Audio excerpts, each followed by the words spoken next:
Is there scientific proof for the existence of God? Um, well, yes, so scientific means the study of nature, and I came up with a scientific proof from my study of nature.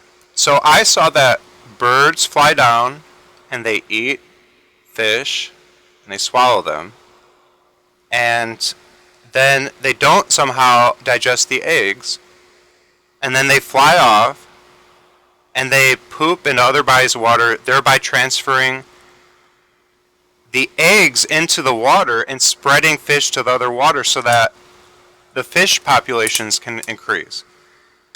Now, you could say that could happen by chance, but I say that seems like a kind of cool design that somebody intelligent came up with. Um, but I would say that the very best proof that I've countered so far, though I think that is a type of proof, it would at least take away some doubt.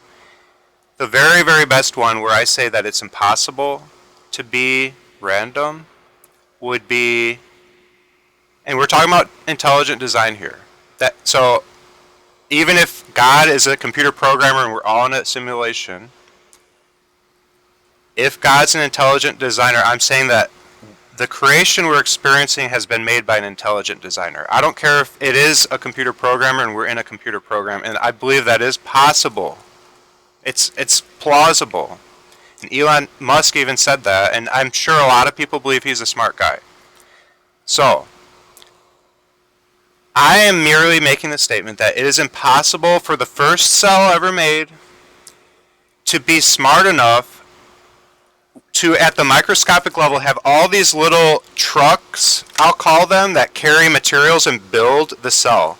They actually build it with lots of little microorganisms moving materials from place to place according to an instruction manual called DNA, which had to be in the first cell. And where did that come?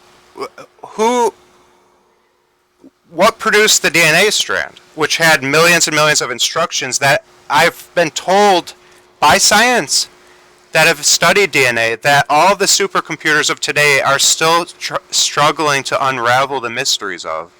And they're finding it is so profound that we cannot understand it today with all the advancements we've had as intellectual humans millions of years after, supposing it's millions of years after the first cell. Okay? So that's illogical to say that something that sophisticated was also randomly produced in the first cell.